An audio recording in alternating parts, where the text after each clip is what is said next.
The sky above King's Landing was heavy with tension. The crowd below the Great Sept roared with bloodlust, watching from balconies and cobbled streets. Eddard Stark, Warden of the North, knelt before them, a prisoner wrapped in shame. His hands were bound, his honor was broken, and behind him Sir Ilan Payne stood still with the executioner's sword. Joffrey Baratheon, barely more than a boy in a crown too big for his head, leaned forward on his throne. "Bring me his head," he said, grinning like a devil in golden silk. Gasps rose from the crowd. Sansa screamed. Even Cersei stood in shock. And that wasn't the plan. Ned Stark was meant to confess and be sent to the wall, not executed, but Joffrey wanted blood. He wanted to be king. And what's a king without a head on a spike? Sir Ilan raised the sword. Ned closed his eyes. And then chaos. A shadow moved through the crowd. A smoke bomb hissed at the base of the scaffold. A flock of pigeons exploded into the air as someone in black tackled the executioner. Screams followed. Arrows rained from the Red Keep's walls, but not fast enough. Smoke filled the square. People ran. The sword dropped, but not on Ned's neck. He was still alive. Strong hands pulled him back into the smoke. "Stay down, my lord," whispered a low voice. "We're getting you out of here." "Who are you?" Ned groaned, dizzy. "No time. Move." Within minutes, they vanished into the back alleys of King's Landing. The crowd thought he was dead. Joffrey thought his order had been fulfilled, but Eddard Stark had escaped execution. He woke up in darkness, a stone cellar, damp cold. A single lantern flickered. His wounds were bandaged, but pain bit into his ribs and shoulder. He sat up slowly. His beard was gone. His hair cut short, a disguise. A girl with rough hands and sharper eyes entered. She carried a bowl of broth. "You're lucky to be alive," she said. "You owe it to Varys." "Varys?" Ned asked, voice raw. She nodded. "The spider. He sent the Black Cell's word to some of us. Smugglers, thieves, revolutionaries. Not all in the city love the Lannisters, you know." Ned drank, swallowing the truth as bitterly as the broth. He had been spared by his enemy's enemies. And he hated it. He thought of Sansa, still trapped in the Red Keep. He thought of Arya, somewhere in the city, hopefully safe. He thought of Robb, Catelyn, Bran and Rickon. Were they safe or at war already? "Why save me?" Ned asked. "What do they want from me?" The girl looked at him. "They want a war. And you're the symbol. The North thinks you're dead. But if you live and rise again, it could break the throne's spine." He clenched his fists. "I didn't want war. No one ever does. But it's already begun, Lord Stark."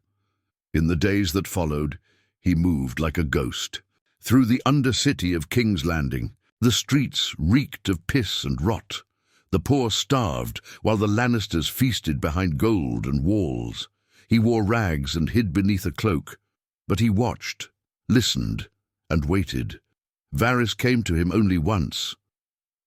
"You must disappear, Lord Stark," the eunuch whispered. "Let them believe you're dead. Let Robb rage and the South bleed. In time you will return, but not yet." Ned didn't trust him, but he knew he had no choice. Varys handed him a sealed letter. "Read this when you reach Gulltown. A ship awaits you in the bay. Smugglers loyal to House Arryn will sail you north." "And Sansa?" Ned asked. "I will protect her, as best I can. And Arya? She's already gone. You should pray the gods keep her hidden." By the time the sun rose over the Bay of Crabs, Ned Stark was gone from King's Landing. The rumors said he had died like a traitor, his head mounted on a spike. The North cried for vengeance. Robb Stark rallied banners. Catelyn cursed the throne. And war came. But far across the sea, on a creaky smuggler's ship heading toward the Vale, the true wolf stirred in the shadows, silent, watching, waiting. Ned Stark was alive, and the Game of Thrones had just changed forever. The sea was rough. That morning, Waves slapped the wooden hull with an angry rhythm, as if the gods themselves knew a ghost sailed beneath them. Ned Stark stood on the deck of the ship, wrapped in a patched cloak, staring at the mist that covered the coast of the Vale. The salty air cut into his lungs, but it was the weight of his name that suffocated him more. Every man aboard believed he was a mute sellsword named Tom, a broken man with a shattered past and no future. Only the captain knew the truth, and even he wasn't told the full story. Just that this man was important, and keeping him alive would earn him gold and protection from certain lords of the Vale. Ned had barely spoken in days. His thoughts were too loud. His honor, the very thing that brought him to the execution block, now felt like a bitter joke. He had played the game with honesty, and it nearly killed him. Now, if he wanted to protect his family and reclaim his name, he would have to become something he had never been. A liar, a shadow, a wolf in the dark. They arrived at Gulltown.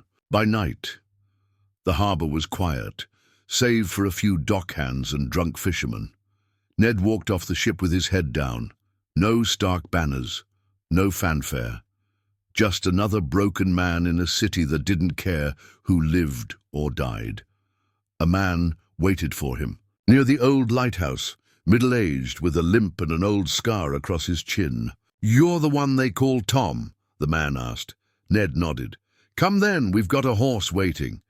No names were spoken, no greetings, just silence and the cold smell of pine as they rode into the Vale. It was almost strange to be near home again. These were his wife's people. Catelyn's sister ruled here now, though madness had turned her into something cruel and paranoid. He wondered what she would do if she saw him. Scream, faint, or worse, turn him into curry favour with the Lannisters. They didn't ride to the Eyrie. That path was too risky. Instead, they stopped at a ruined village near the mountain's edge. A secret camp was set up there, hidden in the trees, guarded by ex-soldiers and outlawed knights. Inside a tent, lit by lantern light, a face from Ned's past sat waiting. "How in the seven hells are you still alive?" whispered Sir Brynden Tully, the Blackfish himself. Ned looked at him with tired eyes. "Luck, smoke, and Varys." Brynden shook his head. "Rob's marching south, Ned. He thinks you're dead. The north is boiling with rage." "Let them boil," Ned said bitterly. "That's what the throne wanted, isn't it?" "No," Brynden said, his voice dropping. "That's what you need. War is here, whether you like it or not. You're a dead man to the world. That gives you power. You can move without being watched, strike without warning." Ned leaned forward. "I didn't ask for this." "No. But now you can finish what you started. Expose the truth about Joffrey, about the Lannisters, about the bastard throne that murdered your friend and tried to kill you." Ned's hands trembled. The truth. He had nearly died for it. And now, hidden in a ghost skin, he could use it like a blade. "Rob must never know I live," Ned said. "Not yet." Brynden nodded. "Agreed. We're setting up a network. Spies, ravens, sympathizers. There are still lords in the south who hate the Lannisters. You'll have to move between them." In secret, Ned looked out toward the dark trees. "If I'm to be a ghost," he said, "then I'll haunt them properly." Days later, a black raven took flight toward White Harbor, a sealed letter bound to its leg. Inside it, a short message written in Eddard Stark's hand. "To the true lords of the realm, Joffrey is no king. He is a lie built on incest and treachery. I have proof. Wait, watch, and be ready." No signature, no seal, just a spark thrown into dry grass. The war for the throne had begun. But this time, the North wouldn't march blindly. This time, the wolf had teeth and a plan. The wind howled through the Vale's high passes as Ned rode with Sir Brynden and two others. The mountain paths were narrow, dangerous and half hidden by snow, but they offered the best cover. The Lannisters had no eyes here. Not yet. For now, Ned moved as a shadow among rebels and whispers. At night, they camped in the ruins of old keeps, cooking meager meals over small fires. Ned spent most evenings in silence, sharpening a dagger or staring into the flames. But his silence wasn't emptiness. It was calculation. Every time he closed his eyes, he saw the scaffold. He heard Sansa scream. He heard Joffrey's smug, cruel voice. And each time, the shame of kneeling in the square boiled inside him like poison. Once, he had believed mercy and truth could save the realm. That illusion had died the day he was dragged from the sept.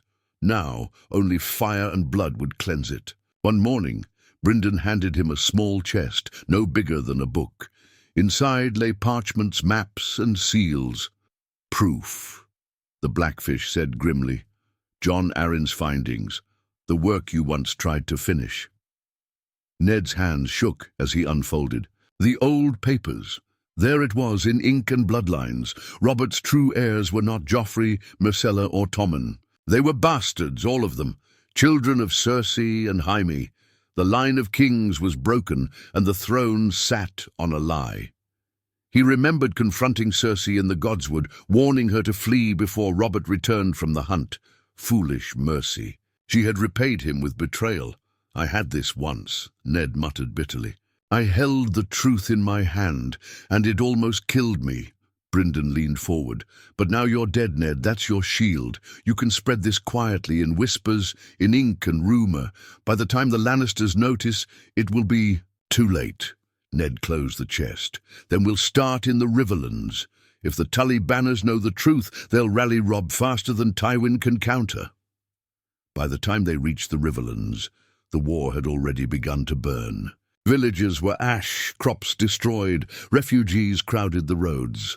Lannister men-at-arms roamed the countryside like wolves, cutting down any who dared resist. In one village near the Trident, Ned saw a mother wailing over her dead child, the body hacked by swords.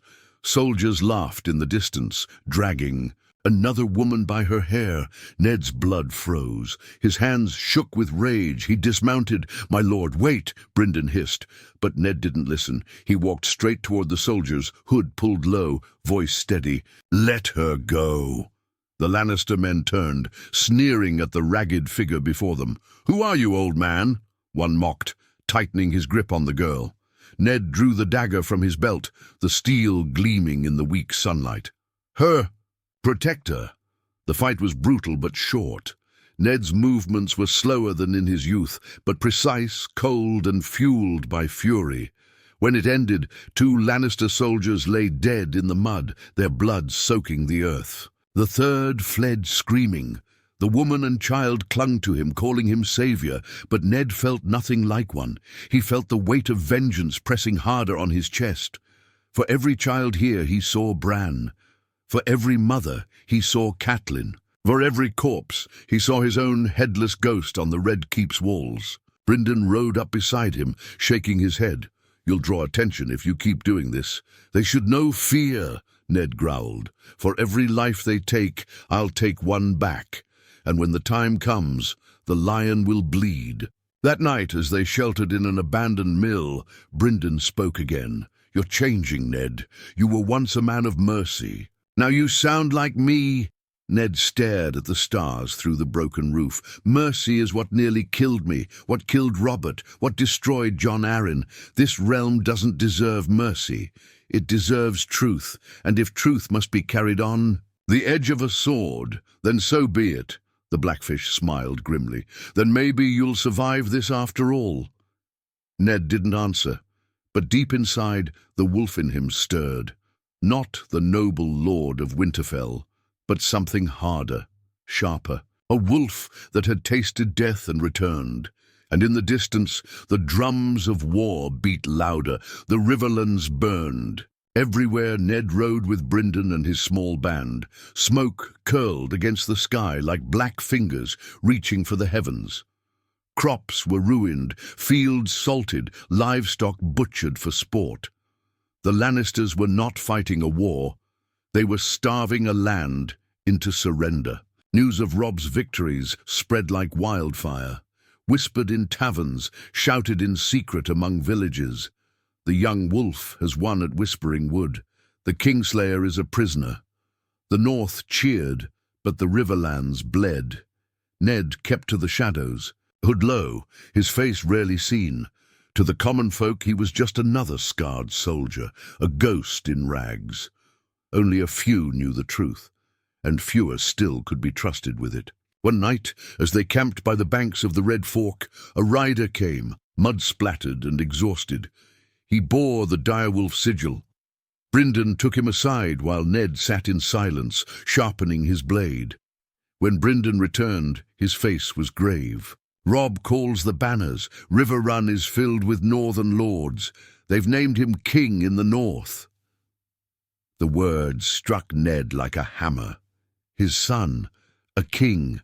It should have been pride, he felt, but instead a cold dread crept into his chest. "He takes my crown," Ned muttered bitterly, "but he does not know I live." Brynden gave him a hard look. "If he did, do you think the lords would call him king? He has their loyalty, because they believe you're dead. If you reveal yourself too soon, you may break him. The truth cut deeper than any blade. If Ned stepped into the light, his son's cause might unravel. But if he stayed hidden, Robb would march blind into lion's jaws." 2 nights later, River Run loomed ahead. Its towers rose proud above the rivers, a fortress of red stone and memory. Banners snapped in the wind, wolves, trout, and dire stags painted across the battlements. Ned entered not as lord, not as father, but as a shadow, a hooded ghost slipping through secret gates with Brynden's help. From the upper balcony, he saw Robb for the first time since Winterfell. His boy stood tall in furs and armor, a crown of bronze and iron resting awkwardly on his brow. He spoke before his bannermen with fire in his voice. "The North remembers," Robb roared, "and the lion shall pay." The hall thundered with cheers. Lords banged their swords against tables, swearing fealty. Ned's chest swelled with pride and sorrow all at once. His son was a wolf grown, but a wolf marching into fire. Brynden whispered at his side, "Now you see, if you reveal yourself, you shatter this moment. He must believe you gone, for now." Ned clenched his jaw. To stand so close to his own flesh and blood and not embrace him. It was agony. But he stayed hidden in the shadows, a father watching his son crowned king without knowing the truth. Later that night, Ned met quietly with a handful of trusted men, Brynden, a few riverlords still loyal to honor, and Maester Wyman. By the flicker of candlelight, Ned laid the parchments on the table. Jon Arryn's proof. Joffrey is no king. His brothers and sister are no heirs. The Lannisters have poisoned the throne with their lies. Gasps filled the room. One lord spat. "If this is true, the boy is a bastard. The Iron Throne has no claim." Another whispered, "Then who should sit it?" Ned's face hardened. "Stannis, Robert's true brother. Law is clear. And though I have little love for him, truth must prevail." The lords exchanged uneasy glances. Supporting Stannis meant siding with fire and iron, not soft words. But Ned's voice carried the weight of a man who had already faced death. "We will spread this truth quietly, not in open. Banners, not yet. Let the realm whisper it in every corner. When the lions roar, let their throne crumble beneath them." At River Run's gates, a raven took flight into the night sky. It carried a letter sealed with no sigil, only Ned's plain hand. More would follow. Whispers, parchments, rumors. The truth would bleed through the cracks like smoke through stone. In the high tower of River Run, Ned watched Robb stand tall among his men, leading councils with wisdom beyond his years. He saw the boy he had raised, and the king he was becoming. But in the pit of his stomach, Ned knew what he must be. Not a father, not a lord, not yet. He must be a ghost, a shadow striking in silence, a wolf the lions thought they had slain, and in the distance the war drums thundered louder. King's Landing stank of rot and perfume. Gold cloaks patrolled the streets in double lines, their boots hammering cobblestones as if sheer numbers alone could keep order. But whispers still slithered through the city. Whispers of a dead wolf who wasn't so dead after all. In the Red Keep, Sansa Stark sat at the Queen's table, her hands folded neatly in her lap, her face pale and empty. She wore a gown of silk, but it felt more like chains. Every word she spoke was measured. Every smile forced, every bow rehearsed. She was a hostage dressed as a lady. And she believed her father's head had rotted on the city walls. Yet something gnawed at her heart. Sometimes, when she prayed in the sept, she swore she felt him near, as though his ghost lingered in the shadows. She told herself it was just grief. But still, she prayed harder. Joffrey strutted through the hall that afternoon, crossbow in hand, grinning with boyish cruelty. "Sing for me, little dove!" he barked at Sansa, pointing the weapon lazily at her chest. She rose, curtsied and sang, her voice trembling. The courtiers laughed. Joffrey smirked. But in her heart, Sansa burned. One day, he will pay. One day, I will not be his dove, but a hawk. From the corner, Varys watched her quietly.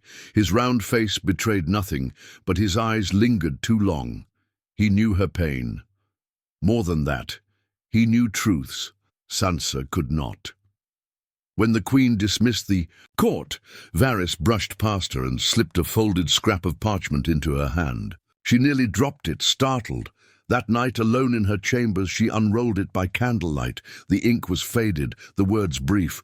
"The wolf still lives, speak to no one." Her heart nearly stopped. She pressed the paper to her chest, tears spilling down her face. Could it be true? Could her father live? Or was it some cruel trick? She burned the note in the candle's flame before anyone could find it, but the hope it carried refused to turn to ash.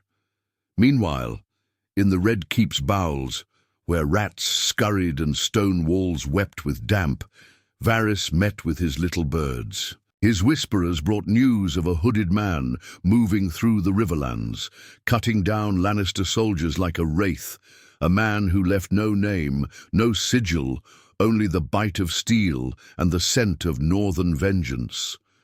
Varys smiled softly. Good. Let the lions fear shadows. Let them sleep with blades under their pillows. One of his birds asked, "What will you do, my lord?" "Nothing," Varys whispered. "The realm does better when the lions tremble, and if the wolf howls, others will follow." Cersei, however, was no fool.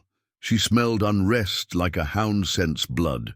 Reports reached her desk of villages whispering treason, of old lords muttering about bastards and false kings. Late into the night she paced her chambers, goblet of wine in hand, Jaime lounging carelessly nearby.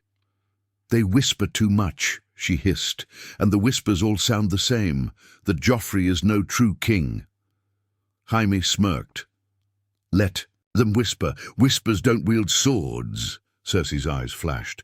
"But rumors are swords. They cut deeper than steel. If Eddard Stark's lies are crawling through the realm, I'll see them strangled." Her voice dropped to a hiss. "If he still lives," Jaime laughed. "He doesn't." But for the first time, doubt crept into Cersei's heart. That same night, a raven left the Red Keep carrying Cersei's orders westward. The Lannisters were to hunt the ghost, villages were to be questioned, men hanged, women tortured. If Ned Stark lived, she would find him. And in River Run, Ned received word from Brynden of tightened nooses and sharpened swords. His name was a fire, burning louder with every whisper. "You wanted to be a ghost," Brynden warned, "but the more you haunt them, the more they'll hunt you." Ned sat silent by the fire, staring at his reflection in the steel of his dagger. The truth was spreading, the lions were growing restless, and his daughter, though he didn't yet know, had just learned he still walked the earth. The game of shadows was tightening, and soon someone would bleed for it. The Riverlands were drowning in war. Smoke rose from villages like black banners. the roads choked with refugees, dragging what little they could carry. The Lannisters had left a trail of corpses and ashes stretching from the Trident to the Blackwater. In the middle of it all, Ned. Stark moved like a phantom. Word of him travelled faster than the flames. Some called him the Ghost Wolf, others swore he was a spirit of vengeance sent by the old gods. Wherever Lannister patrols went missing, rumours followed. A hooded man with a northern blade, striking in silence. Ned had never sought such legends, but he did not push them away. Fear, he realized, was as sharp a weapon as steel. One night, he and Brynden rode to the outskirts of a ruined hamlet where 6 Lannister soldiers camped, drunk on stolen wine, tormenting a group of villagers. Children cried, a mother pleaded, the soldiers laughed. Ned dismounted without a word. His face was hidden under his hood, his dagger gleaming in the moonlight. The fight was swift and merciless. Ned's blade slid through one throat. Brynden's spear shattered another man's ribs. When it was done, the soldiers lay in the mud, their crimson cloaks darkened with blood. The villagers fell to their knees, weeping in thanks. A boy, no, older than Bran, stared at Ned, as though he were some avenging god. "Are you truly him?" the boy whispered. "The Stark they say the lions killed?" Ned hesitated. The boy's eyes held hope, desperate and fragile. "No," Ned said quietly. "The man you speak of is dead. I am only his ghost." The boy smiled anyway, as though ghosts were enough to keep him alive. Back in Riverrun, word reached Robb Stark of these phantom attacks. Lords whispered of a mysterious wolf haunting the Riverlands. Robb dismissed it as foolish tales meant to stir men's courage. But in the quiet of his chambers, when no one listened, he prayed the rumors were true. Catelyn, too, heard them. Her heart leapt each time she did, but reason crushed her hope. She had seen her husband fall. She had heard the cries of her daughter in the Red Keep. Dreams were cruel, and she dared not feed them. Still, sometimes, when the wind howled over Riverrun's towers, she swore she could hear his voice. The whispers spread farther than Riverrun. They reached Harrenhal, where Tywin Lannister brooded over maps and broken lords. "A ghost," he muttered, crushing a grape between his fingers until the juice ran like blood. "They think are dead. Man stalks my men? Foolish." Yet his golden eyes flickered with unease. Tywin did not believe in ghosts, but he knew the power of stories. A tale could be deadlier than an army if it turned fear into rebellion. "Find him," Tywin ordered coldly. "I don't care if he's a phantom or flesh. Find him, kill him, burn whatever village hides him." Meanwhile, Ned and Brynden met with a secret gathering of river lords in a ruined hall lit only by torches, lords who had lost kin to Lannister fire, knights whose honor had been spat on. Ned laid Jon Arryn's parchments on the stone table once more. The truth glared back at them in ink and bloodlines. Joffrey was no king. "This is the weapon," Ned told them. "Not steel, not fire. Truth. Spread it quietly. Let it ride on the lips of bards and the tongues of traders. By the time the lions roar, their throne will already be ash." One lord slammed his fist on the table. "Why not declare it openly? Why hide?" Ned's eyes darkened. "Because if I step into the light too soon, my son's crown crumbles. The North must believe I am gone. For now." The lords exchanged uneasy glances, but they saw the fire in his eyes, the steel in his voice. This was not the gentle warden of the North they remembered. This was something colder, harder, the Ghost Wolf. That night Ned stood on the battlements of the ruined keep, the moon silver on his blade. Brynden joined him, leaning on his spear. "You're becoming a symbol, Ned," the Blackfish said. "Symbols are powerful and dangerous." Ned didn't look away from the stars. "I was once a lord, then a prisoner, then a corpse. If I must be a ghost to save my children and tear the lions down, then a ghost I shall remain." And far away, in the dark heart of King's Landing, Sansa Stark whispered her father's name in her prayers, clutching the memory of a burned note. Neither knew that their fates were already drawing together, a storm tightening around the Iron Throne. The Riverlands shuddered under the weight of Tywin Lannister's wrath. Villages were torched, fields salted, and men dragged from their homes to hang on trees as warnings. The lions had sharpened their claws, and every claw was hunting for one man, the ghost wolf. Ned Stark had become more than whispers now. Stories spread faster than fire. A hooded figure who struck down knights, who freed villagers from cages, who left wolves' heads carved into trees where lions once feasted. Mothers told their children that the old gods had sent him. Soldiers cursed him as if he were a demon. And Tywin Lannister began to believe the stories were dangerous enough to bleed his war dry. At Harrenhal, Tywin gathered his captains in the blackened hall, the firelight dancing against walls still scarred from dragonflame centuries past. His golden gaze swept the table, cold and calculating. "This ghost has undone more of our work than 100 swords," he said, his voice low but deadly. "My men march in fear. Peasants resist where they should kneel. This thing must end." A knight sneered. "My lord, we hunt shadows. How do we kill what doesn't exist?" Tywin crushed a cup in his fist, the wine spilling across the map like blood. "Everything exists, and everything that exists can be killed." He turned to Sir Gregor Clegane, the Mountain. "You'll ride. Burn every village where whispers. Linger, if they want a ghost, give them corpses enough to choke on." Gregor grinned, his teeth yellow in the firelight. Word of Tywin's purge reached Ned before long. He and Brynden rode through smoke and carrion, their cloaks heavy with ash. In one village, they found bodies nailed to doors, the sigil of the lion carved into their flesh. Ned stood among the dead, fists trembling. Once he would have wept. Now rage carved him into something sharper. "They're baiting me," he muttered. "They want you to strike," Brynden warned. "They want you to show yourself." "Then let them," Ned growled.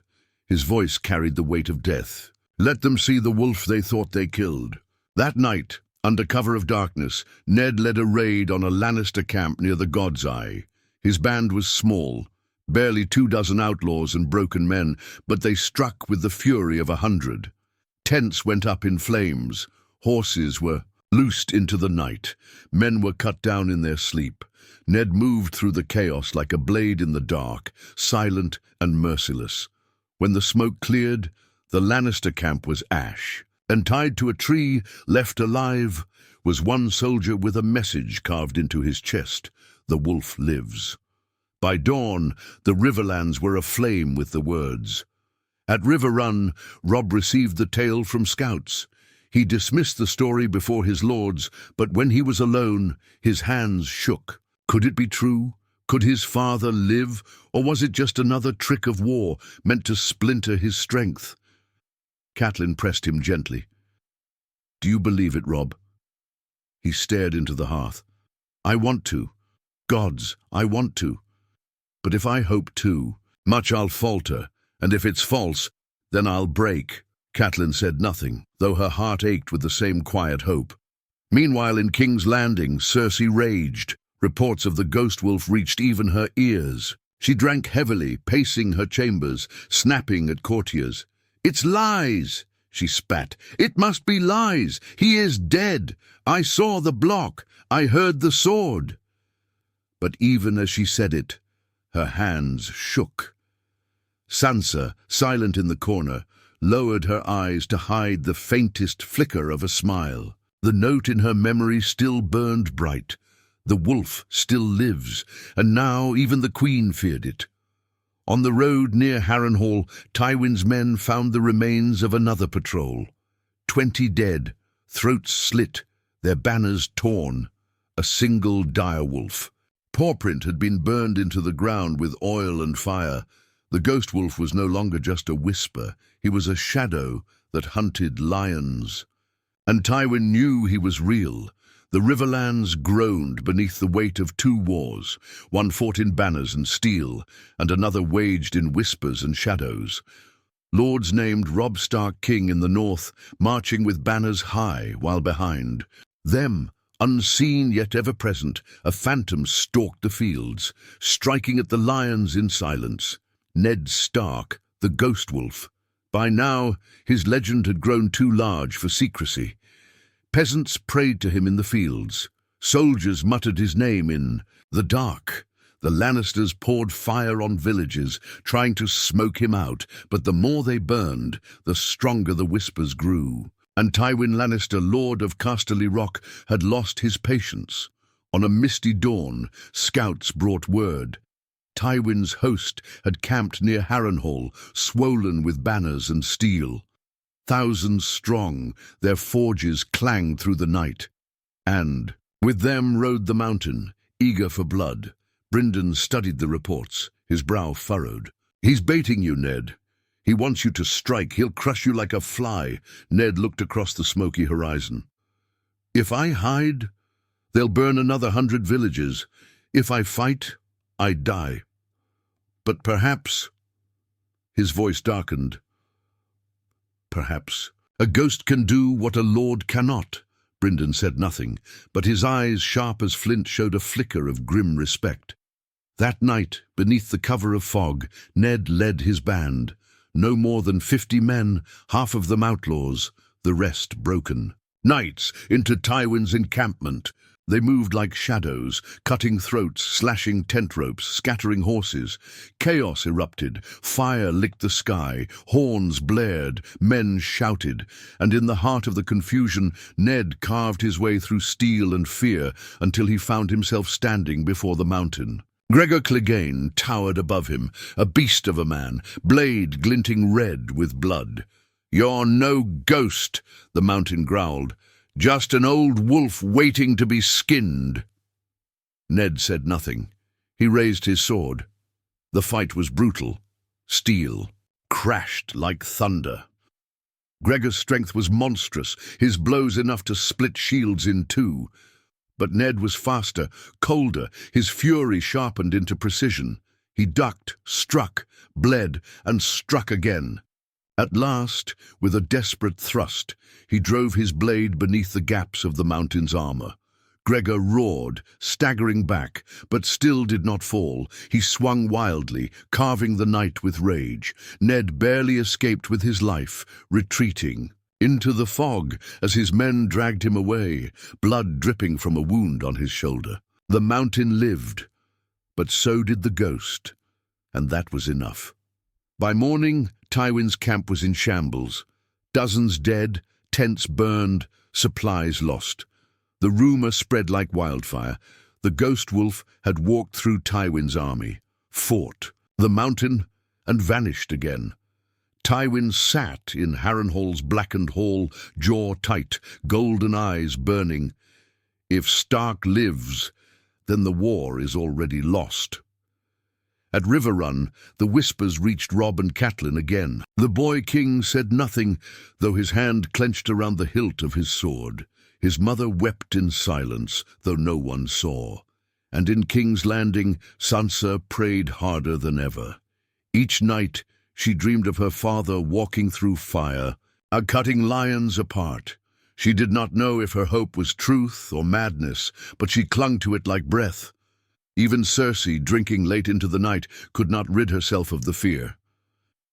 "He haunts me," she muttered.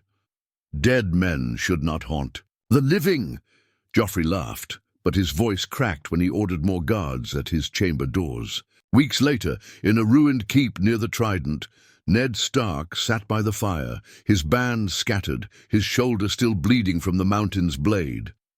Brynden sat across from him. "You've become more than a man now, Ned. You're a story. Stories don't die." Ned stared into the flames.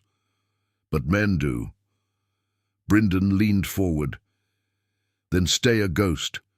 Let your son be king. Let the lions choke on fear. Let them fight shadows until their crowns fall to dust." Ned closed his eyes. the weight of it heavy in his chest. He thought of Robb, standing tall as a king. He thought of Sansa, praying in the sept. He thought of Arya somewhere in the wind, and he understood. He could never return, not as lord, not as father. He must remain what the realm now believed him to be, a ghost. So the North marched under. Robb's crown. The Riverlands bled but still fought. The lions clawed but found only smoke and whispers. And in the shadows of war, the ghost wolf hunted on, unseen yet ever present, tearing at the throne one whisper at a time. Not dead, not alive, a legend, a wolf that would not die.